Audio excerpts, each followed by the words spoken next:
BSP supremo Mayawati ने महंगाई को लेकर ट्वीट किया है। उन्होंने लिखा, देश के 5 राज्यों में विधानसभा चुनाव के बाद अब डीजल और पेट्रोल के कई बार दाम बढ़ चुके हैं, जिसकी सीधी मार गरीब एवं मध्यम वर्गों पर पड़ रही है।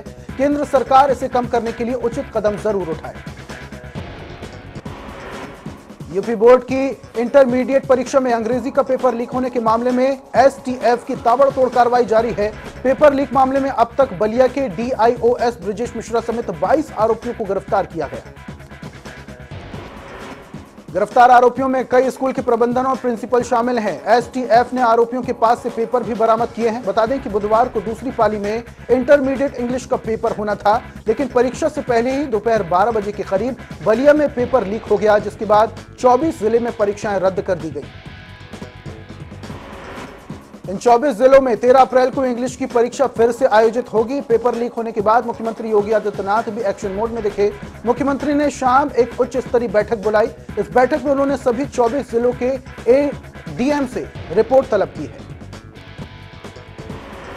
साथ ही अधिकारियों को निर्देश दिए कि दोषी पाए जाने वाले आरोपियों पर रासुका के तहत कार्रवाई की जाए। उधर माध्यमिक शिक्षा मंत्री गुलाब देवी ने भी पेपर लीक मामले में कड़ी कार्रवाई की बात कही। उत्तर प्रदेश में नई सरकार के गठन और सीएम के 100 दिन के टारगेट के बाद अब मंत्री भी एक्शन में जुट चुके हैं। कल जल शक्ति मंत्री स्वतंत्र देव सिंह प्रभार मिलने के बाद पहली बार लखनऊ स्थित सिंचाई विभाग पहुंचे। स्वतंत्र देव सिंह के साथ राज्य मंत्री रामकेश निषाद भी थे। दोनों मंत्रियों ने अधिकारियों के साथ एक बैठक की और सीएम के निर्देश पर विभाग की समीक्षा की। स्वतंत्र देव सिंह ने कहा कि यह पहली बैठक हुई है, अधिकारियों का परिचय हुआ है। सीएम ने जो 100 दिन का लक्ष्य दिया है उसको लेकर चर्चा हुई है। तो वहीं पेपर लीक के मामले को लेकर कांग्रेस ने बीजेपी को घेरा है। कांग्रेस प्रवक्ता अंशु अवस्थी ने कहा कि सरकार की अक्षमता में अब तक नौजवानों पर अत्याचार होगा। उत्तर प्रदेश में योगी सरकार का बुलडोजर माफियाओं के अवैध अतिक्रमण लगातार चल रहा है। कल राजधानी लखनऊ के हजरतगंज इलाके में बालू अड्डा के पास बने बीएसपी नेता फहाद का अवैध अपार्टमेंट प्रशासन ने गिरा दिया। बताया जा रहा है कि इस अपार्टमेंट का निर्माण लखनऊ विकास प्राधिकरण की जमीन पर हुआ था। अपार्टमेंट को गिराने के लिए एलडीए की ओर से पहले भी कई बार नोटिस जारी किया गया था, जिसके बाद आज एसीपी हजरतगंज अखिलेश सिंह समेत तमाम अफसरों की मौजूदगी में इसे ध्वस्त करने की कार्रवाई की गई।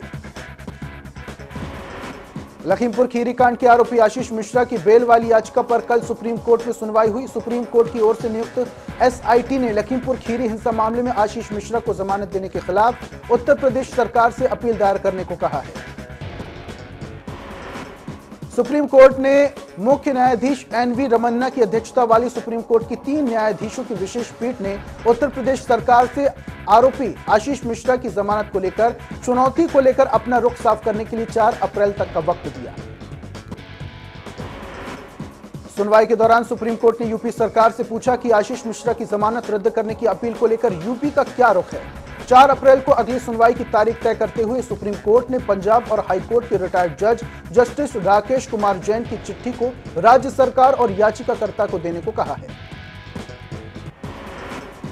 हरदोई के गल्ला मंडी में आम की फसल की रखवाली कर रहे किसान की ईंट से सिर कुचलकर निर्मम हत्या कर दी गई। घटना की सूचना पाकर स्थानीय पुलिस मौके पर पहुंची और पूरे मामले की जांच पड़ताल करने में जुट गई।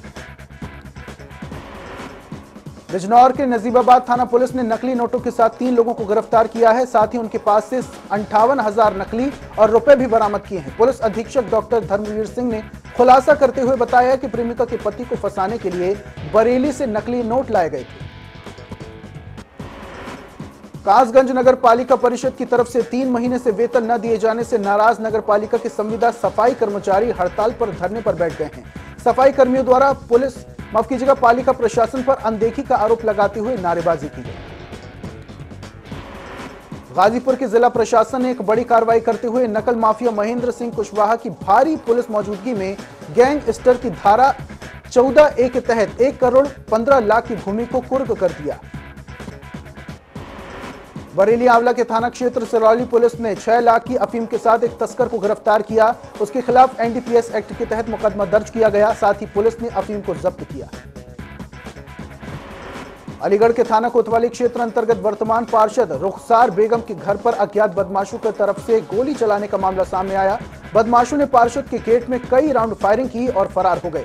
वहीं गोली पार्षद के घर में रहने वाले 2 किराएदारों को लगी।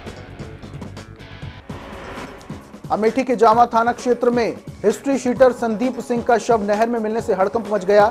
सिर पर कुल्हाड़ी से वार कर हत्या की गई है। आपको बता दें कि सुल्तानपुर का रहने वाला मृतक संदीप सिंह पत्रकार हत्याकांड में आरोपी रहा है। मिर्जापुर में पति की संदिग्ध मौत के मामले में इंसाफ की गुहार लगाती महिला पुलिस अधिकारियों के पास चक्कर काटने को मजबूर है। बुजुर्ग महिला का वीडियो वायरल होने के बाद पूरे मामले की जांच सीओ सिटी को सौंपी गई।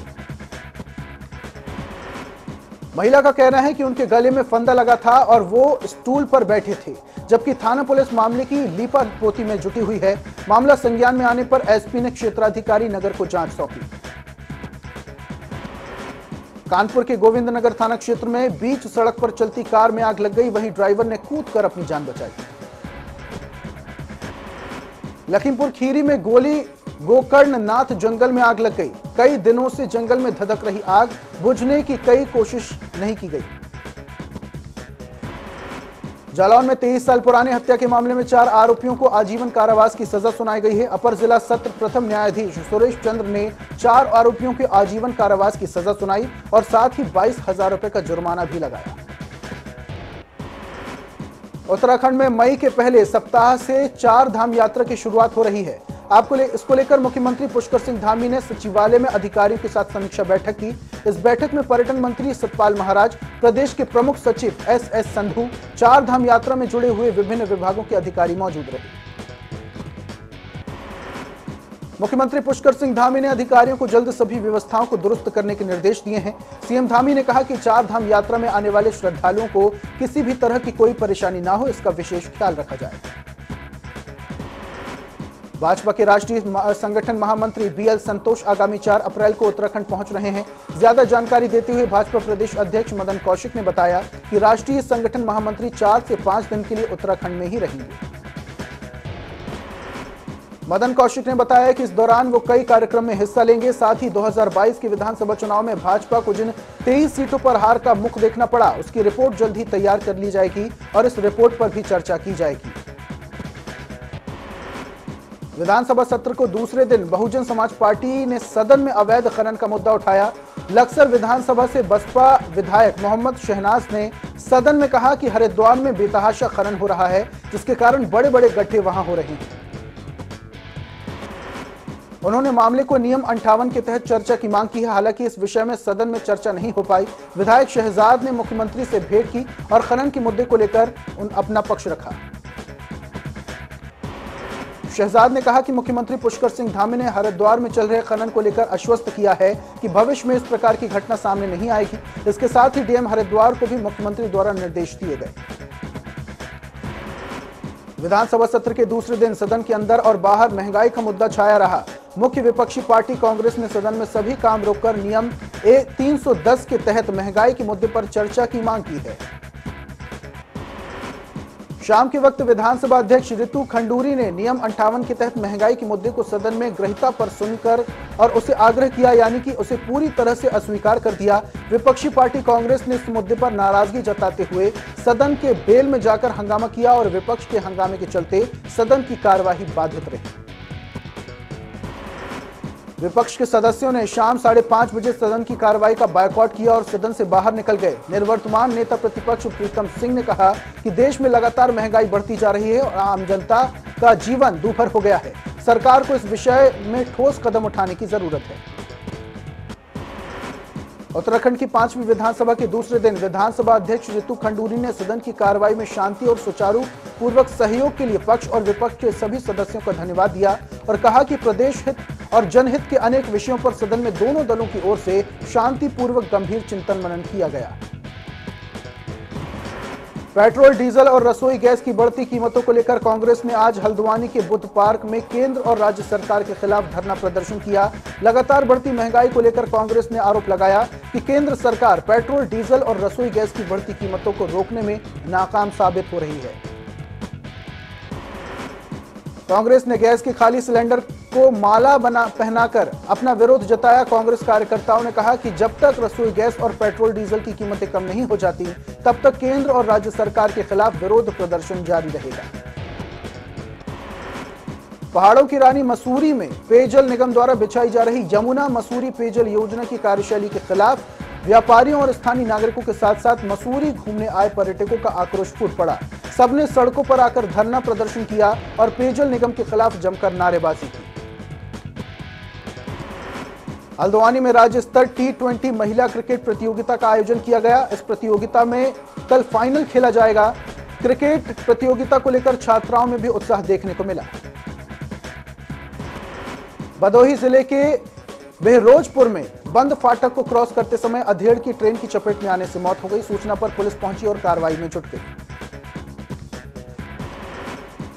इटावा के एकदल नेशनल हाईवे पर हरी मिर्च से भरा हुआ ट्रक अनियंत्रित होकर नेशनल हाईवे के किनारे खड़े लोगों को रौंदता हुआ पलट गया। हादसा होते ही स्थानीय लोगों ने मौके पर पहुंचकर फंसे लोगों को बाहर निकाला, जिसमें एक व्यक्ति की मौत हो गई, जिसमें कई व्यक्ति गंभीर रूप से घायल भी हुए हैं।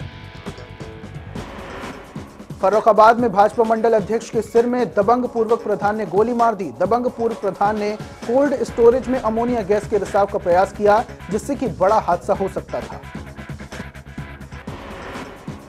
फतेहपुर के हुसैनगंज थाना क्षेत्र के कडीवा गांव के पास अधेड़ का हत्या युक्त शव मिलने से इलाके में हड़कंप मच गया।